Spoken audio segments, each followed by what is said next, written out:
أفلح من صلى على محمد وآل محمد.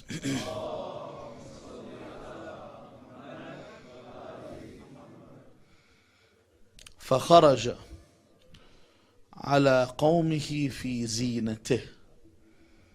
Allah Azza wa Jal mentions this about Qarun, that when he would walk in the streets, he would walk wearing the finest garb, the best of clothing. And then the people would say, فَقَالَ الَّذِينَ يُرِيدُونَ الْحَيَاةَ الدُّنْيَا يَا لَيْتَ لَنَا مِثْلَ مَا أُوتِيَ قَارُونَ إِنَّهُ لَذُو حَظٍّ عَظِيمٍ. Those that sought the world, those that sought this world, wanted what he had. And this is why people build this facade. This is why people become so pretentious. This is why you are surrounded by people that portray an image that they are not. This is why things like Facebook and YouTube and everything of the like are so popular, because it is all about being fake and advertising how fake I can be, being pretentious, pretending to be someone that I'm not, posting my pictures of my holiday while people are watching and saying, wow, he's really enjoying himself there, while you are sitting in your soaking clothes that are soaked in your sweat and the utter humidity that surrounds you. And the picture that is portrayed is not what is actually taking place. This is what causes people to become fake and not real, is the fact that others pay attention and take heed to this.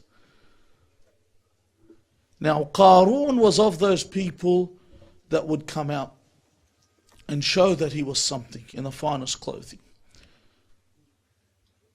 Now, Allah Azza wa Jal has asked us to be humble, have humility when we move and when we walk. And the opposite of humility is pride. To have pride in yourself, to see yourself better than others, to be self-conceited. And thus Allah Azza wa Jal, if you recall last night, says that عِبَادُ الرَّحْمَنِ الَّذِينَ يَمْشُونَ عَلَى الْأَرْضِ هَوْنًا. They are the ones that do not swagger. They are the ones that do not pose. They are the ones that have humility. Why do I need to avoid kibr? Why should I avoid having pride? Firstly, Allah Azza wa Jal, when He speaks about the mutakabbirin, He says, فَادْخُلُوا أَبْوَابَ جَهَنَّمْ خَالِدِينَ فِيهَا فَلَبِئْسَ مَثْوَى الْمُتَكَبِّرِينَ. That when Allah Azza wa Jal speaks about mathwa, when you hear the word mathwa, this is the dwelling place, this is the abode of who? Al-mutakabbirin. He says the fire of hell is mathwa al-mutakabbirin. It is the dwelling place of those that have pride. Now when you hear these things, you need to be able to put them together. Why is it that pride is looked so down upon? What makes people like Stephen Hawking, like Richard Dawkins, like all these academics, atheists? It's pride, takabbur. They cannot accept that it was God that gave them this knowledge. They cannot concede. They will say, I. Just like if you notice, especially in the sporting world, because a lot of sportsmen are from, famous sportsmen and people that have made it, are usually from poor backgrounds. They come from slums, they come from boroughs, and these people are raised in Christian communities. So everything is associated with God. You know, you might see a sports star today, and you think, wow, this guy is earning this much money and all these millions, but initially he was impoverished. And they were raised going to the church, and they always turn to God. And they call them PDFs when they public displays of faith. That when they score, they either, when they come in on the field, they touch the playing field, they cross themselves, or they always point up and say this is from God. And when they win an award, they say, firstly, like to thank God, because this is their background. Then comes the ones that are educated in a different manner. The ones that look at everyone else to be lesser than them. If you notice, when you read on the internet comments that are put by atheists, they always refer to the religious as ignorant, as stupid, people that have no knowledge. They disregard what this person understands. To the point there was a player for the Boston Celtics in the NBA, his name is Ray Allen, and he actually said, I hate when people thank God for what they have. He said, I am where I am because I train hard and I work hard. This is where the pride comes in. They forget who gave them. Now, tonight, before I continue on this discussion, there is something that must be looked at. Firstly, sallu ala Muhammad wa ali Muhammad.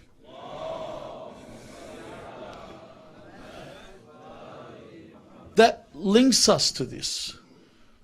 That shows that you can only be a true servant of God, and you can only enact religious obligations, and you can undertake them only with humility. Only with humility can you achieve. Even when Allah Azza wa Jal speaks about worship, and He says, قَدْ أَفْلَحَ الْمُؤْمِنُونَ الَّذِينَ هُمْ فِي صَلَاتِهِمْ خَاشِعُونَ. That you need this khushu'. If this humility isn't there towards God, the worship means nothing. Because then the worship becomes different. That you start doing it for yourself. As is the case with many that turned away. Many that actually the kibr got to them and made them turn from the path. Of those as Zubair. Zubair was a companion of Rasulullah sallallahu alayhi wa sallam.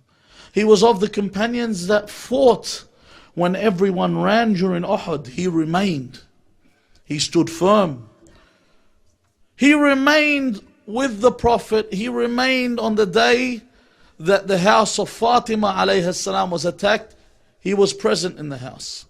He remained in these areas until when?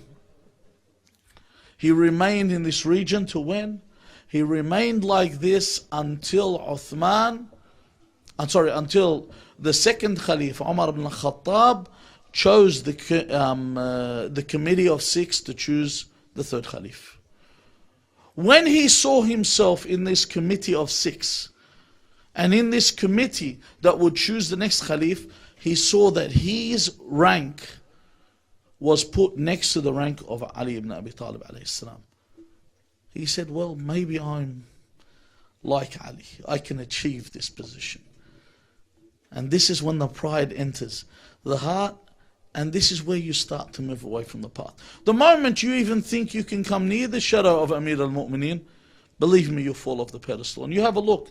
Many of the people that aspired to become ulama and fell was whenever they gave an opinion, they said, this is the opinion of Ali ibn Abi Talib, and this is my opinion. The moment they did this, they fell. They fell from grace. All the ulama slandered them and then brought them down because they tried to compare what they knew with the knowledge of Amir al-Mu'mineen Ali ibn Abi Talib alayhi salam. Even Ahl al-Bayt alayhum as-salam were modest. When Imam al-Sadiq alayhi salam is asked by a scholar of Ahlul Amma, he's asked, are you of the ulama of the Shia? This is Imam al-Sadiq. alayhi salam. You know, imagine this is the person who has the direct link with God. He said, I am not of the ignorant. Lastu min al-juhala. I am not of the ignorant. In a humble way, in a humble manner. This is the manner in which they are meant to speak. Allah Azza wa Jal speaks in the Quran and says, وَأَنْفِقُوا مِمَّا رَزَقْنَاكُمْ مِنْ قَبْلِ أَنْ يَأْتِيَ أَحَدُكُمُ الْمَوْتِ فَيَقُولَ رَبِّي لَوْلَا أَخَّرْتَنِي إِلَى أَجَلٍ قَرِيبٍ فَأَصَّدَّقَ وَأَكُنْ مِنَ الصَّالِحِينَ. That Allah Azza wa Jal speaks in the Quran. He says, وَأَنْفِقُوا مِمَّا رَزَقْنَاكُمْ. He says, give of what? Of what? Of what you have? No. مِمَّا رَزَقْنَاكُمْ. Give of what we have given you. He begins here with this. Now, before I move on to explain this verse, I need to understand something with regard to humanity. We don't innovate. No one in the world here innovates. God is the only one that innovates. Innovating is when you bring something from Allah, or you know, when you hear innovate, generally you hear the word bid'ah. Bid'ah is when you bring something into existence that did not exist. We call Allah Badi'u as-samawati wal-ard. Allah Azza wa Jal is Badi' as-samawati wal-ard because He brought the heavens and the earth from non-existence and He brought them into existence. Min al-adam ila al-wujud. Or as Fatima al-Zahra salawatullahi wa salamu alayha says, ابتدع الأشياء لا من شيء كان قبلها. That Allah Azza wa Jal innovated everything. He brought it into existence when it did not exist. Then there is the others. The others are the ones that change what is there. They utilize, for example, metal. They take iron from its ore. They use the iron for building material. They use the iron for all these other things. Building whether houses, cars, weapons, whatever they build with the iron that they extract. But they themselves do not make the iron. The iron is brought into existence by Allah Azza wa Jal. So, and this is us. We are the ones that utilize what Allah Azza wa Jal has given us. We don't fall under the category of those that innovate. We invent things, we make things from the materials that Allah has bestowed upon us. So when Allah says, أَنْفِقُوا مِمَّا رَزَقْنَاكُمْ, all that we have, all that we own is from God. This is what He's trying to tell you. أَنْفِقُوا مِمَّا رَزَقْنَاكُمْ. He is saying from what we have given you. In other words, He's making something clear to you. You own nothing. I have given you these things, these items, because all these nights that you're sitting here, you need to be remembering the Day of Judgment. That you'll be standing on the Day of Judgment, where God asks you on how you used what He gave you. I gave you everything you had. How did you utilize these things? You own nothing. You have nothing. Everything that is with you is God's. This is a reality. It should be within your hearts without any doubt. This is why you need to have humility. You cannot have this belief if you're proud. Because if you're proud, you start saying, see that palace over there? That's mine. See that car? That's mine. See all these sons? They are mine. See all this land? That is mine. I am so intelligent. I am so understanding. I. When you should say, Alhamdulillah. This is from barakat Allah Azza wa Jal. This is from the blessings of God. This is from the grace of God, this is from the generosity of Allah Azza wa Jal. Now we go back to our proud friend, Qarun. We look at him, when he came out, he walked exultingly. In other words, when you say someone walks around and they walk around in an arrogant and pompous manner, as we mentioned last night. The people, إِذْ قَالَ لَهُ قَوْمُهُ لَا تَفْرَحْ.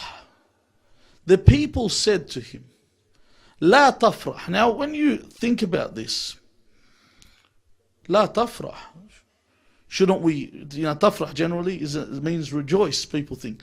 No, here it means exalt. Exalt means to rejoice exceedingly. When Allah Azza wa Jal says, كَلَّا إِنَّ الْإِنسَانَ لَا يَطْغَى أَنْ رَآهُ اسْتَغْنَى. That mankind, when he feels that he is needless, he becomes rebellious. So they said to him, لا تفرح إن الله لا يحب الفرحين. That Allah Azza wa Jal does not like those that exalt. He does not like those that enter this point where they exceed in their rejoicing. In other words, shayfin halun, that they see themselves better than others, and they see themselves that they are needless. That when they look at their property, they look at their land. Could you imagine, like for example, picture this. Someone like Muammar al-Qaddafi had $200 billion. Look it up. He had $200 billion. He would have been sitting there thinking to himself. Just to give you an idea of what I'm talking about, Bill Gates and Carlos Salim al-Hulu, the two richest men in the world, if you were to add what they had, it would be half what he has. And they're supposed to be the two richest men. So imagine this guy is sitting there and he has $200 billion. It's mind-boggling to even think about it. Think about something like that this person had 11 zeros after the 2, just sitting there. So he is thinking to himself that I own all this, that I have all this, that it will never be taken away. And in an instant, he's been dragged from the top of being a ruler of a country into nothing, tortured and killed.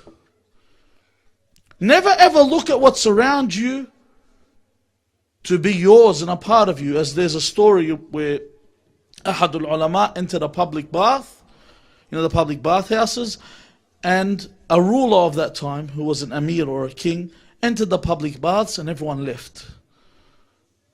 And this king spoke to the alim with regard, as he is an alim. And the alim replied to him in a regular manner. And he said, why have you not replied to me in the manner, your eminence or your majesty or your excellency, or whatever they use? He said, why should I? He says, because I am the king, or I am the ruler. He says to him, where is your crown? Where is your garb? Your coat and your scepter and your sword? Where are they? He said, I have to remove them so I can sit in the bath. He said, where is, you called me a alim. My ilm, my knowledge remains with me even when I'm in the bathhouse. So you have to give me that respect. Whereas yours can be taken away from you in an instant. It can be taken away from you in a single moment.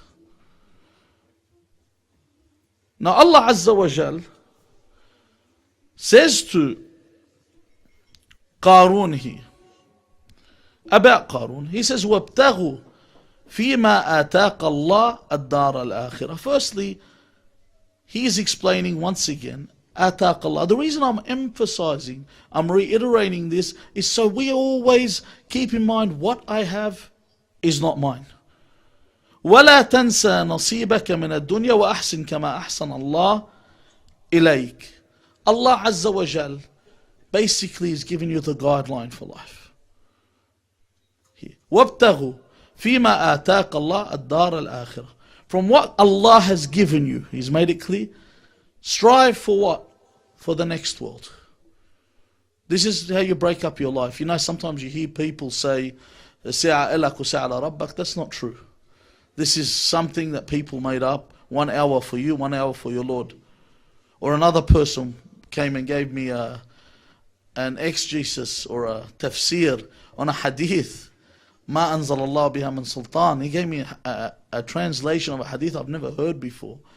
He said that when Imam Ali alayhi salam said that أعمل لدنياك, do for this world as if you are to live forever, and do for the next world as if you are to die tomorrow, which is a hadith عن أمير المؤمنين.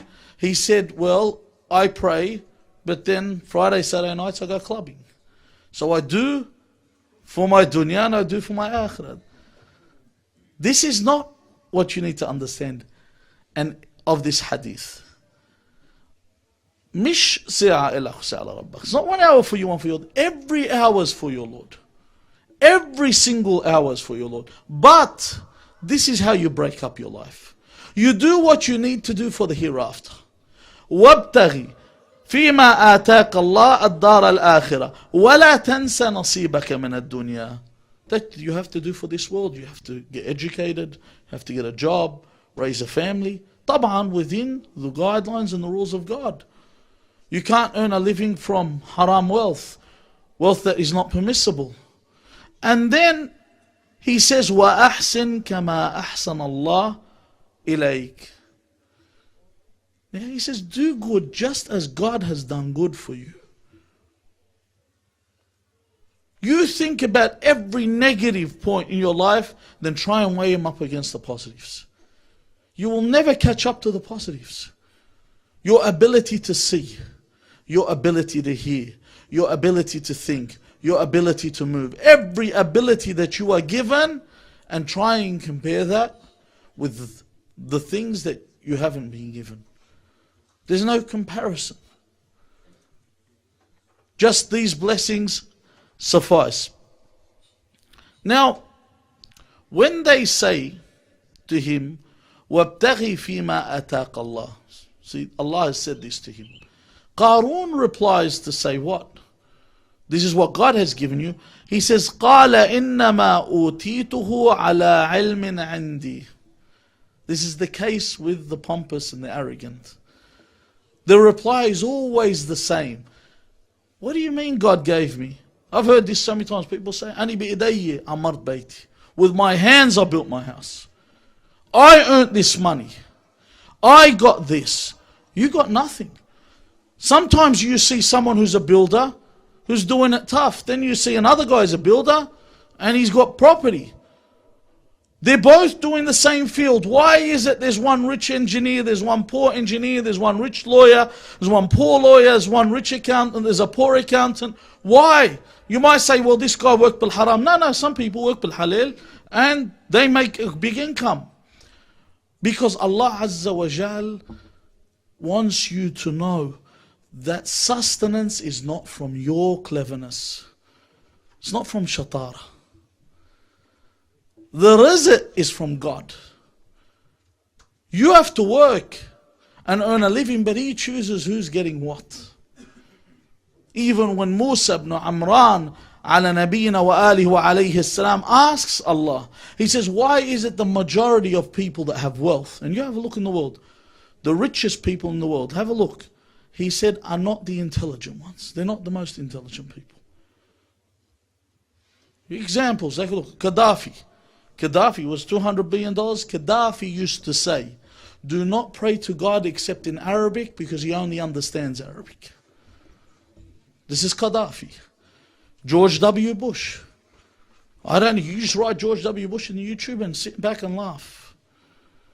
These are the people that are rich. These are the people that have all the money and the wealth in the world. The rulers. The people that rule the world. The kings and the emirs of Saudi Arabia, they can't read. They are ill-educated. Those that ruled were like that. If you look at the life of Yazid ibn Muawiyah, He was a clown in the full meaning of the word. He wasn't someone of high education. Or if you read the life of Muhammad Al-Ameli, the son of Harun al-Rashid, he was another one that falls under this category. All these people that had all this wealth, Allah Azza wa Jal said to Musa, because I want the people to know, I want everyone to know that sustenance comes from me and not from their cleverness. I give people sustenance. I am the one that gives us. Allah Azza wa Jal wants people to know this. Wants people to understand that it's from Him. Not to turn around and say that I am something. This is why people turn around and become in that position where they think that they are above everything. They start to think that they announce it. That I am a God. Fir'aun was the first one. So Fir'aun wasn't the first one to announce this. There were proud people before him. Namrud took the position where he was before Fir'aun to announce that he is a God. Fir'aun announced that he is a God. Because they get to the point to state that, for example, where Fir'aun says, Ya qawmi alaysa li mulku Masr wa hadhihi al-anhar tajri min tahti. That do I not own, do I not have sovereignty over Egypt? Do not these rivers flow from beneath me? I'm God. I rule everything, I'm above everything. Whereas when you look at Nabi Yusuf alayhi salam, this we look at pride, now look at humility. Nabi Yusuf alayhi salam, when he was removed from the prison and brought up to become a king, what does he say? Read Surah Yusuf. He says, Rabbi qad ataytani min al-mulk وعلمتني من تأويل الأحاديث. ربي قد أتيتني من الملك. That you gave me this of the sovereignty of this kingdom. You gave me the kingdom. And then he says the means of how he got this. He says, وعلمتني من تأويل الأحاديث. How did he become king? From what? From being able to interpret dreams. So you gave me the means to get there. And you were the one. First he admits that you gave me the means, but you also were the one that placed me there. There are other people that can interpret dreams. Were they given this position? No. I was given this position, but it's from you. Yusuf, it'd be wrong for us to think Yusuf ala nabina wa alihi wa alayhi salam did this out of humility. He did this because this is what it is. You know, when we say someone is humble, we need to understand. Sometimes I say, mashallah, this guy is humble. If someone's nobody, how can they be humble? Humble is when you are somebody and you act like you are a nobody. This is humility. Yusuf alayhi salam was not saying, out of humility I didn't get this. No, this isn't humility. This is reality. I cannot be the king without you giving me the kingdom. I cannot have this knowledge if you didn't give me this knowledge. This recognition of where I received this from. Allah Azza wa Jal was the one that bestowed this favor upon him. Now, just before I conclude, and please, I don't want anyone to leave because there is a presentation. We must understand that death is imminent. And we've been speaking about this for a while. That death is the reason for you to remember and attend these places. Because what happens after death? And once you go there, there's no coming back. We know this. And the verse that I introduced halfway through the speech, sorry, it's not introduced. The one I brought in halfway through the speech. You can also use the word introduced for that, but anyway. It says, وَأَنْفِقُوا مِمَّا رَزَقَكُمُ اللَّهِ. Firstly, to give of what Allah has given you. Then he says, مِنْ قَبْلِ أَنْ يَأْتِيَ أَحَدُكُمُ الْمَوْتِ. It says, before death arrives. Because when death arrives, it ceases. You can't do anymore. You can't. You know, imagine right now you were told that, inshallah, may Allah prolong your lives. I'm not saying this and I'm not hexing anyone, not jinxing anyone. If someone was to tell you that tomorrow you will die, how would you perceive life? How would you look at the things you find important? How would you act in this regard? They asked Ahadul Ulama, they said, what would you do if you were told that you will die tomorrow? He replied, the same thing I've been doing for the last 30 years. I already made that decision back then. I won't stop what I'm doing. I've already made that decision. I was ready 30 years ago to die. I'm ready now. I've listened. I've taken heed to this call. I've taken heed. I'm ready. You cannot come back and return and change. However, the effects of your actions remain. So with the presentation the brothers are going to bring up, it's essential that you take heed, because this center has benefited all of you and myself. I grew up here. I was raised in this center, and even though we all attended the schools that work overtime to move you away from the path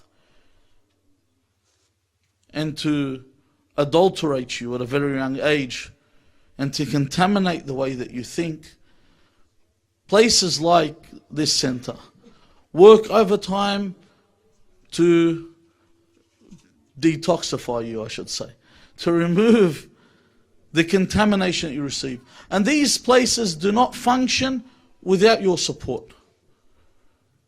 And this is not only for the center. The center is an inanimate entity.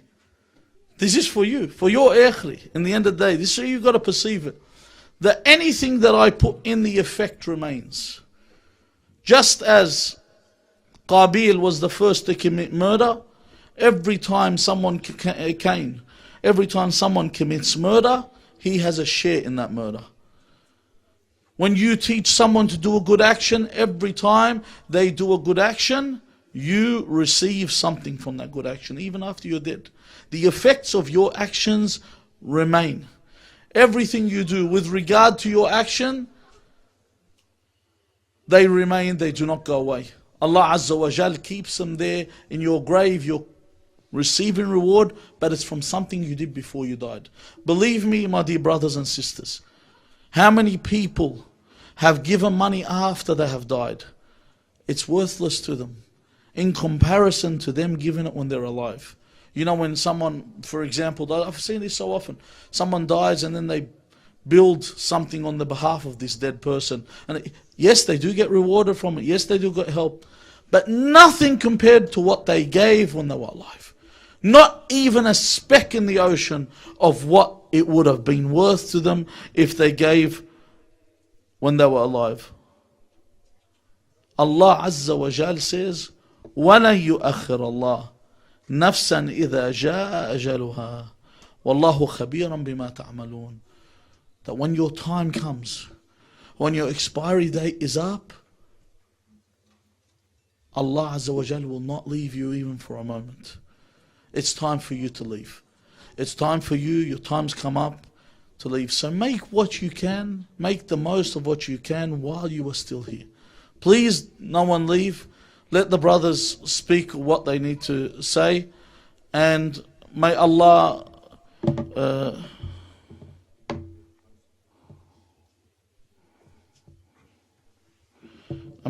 reward you all. Also, could everyone please recite the Fatiha ala Ruh al-Marhum al-Hajj Ibrahim Tawbah, who passed recently into God's mercy.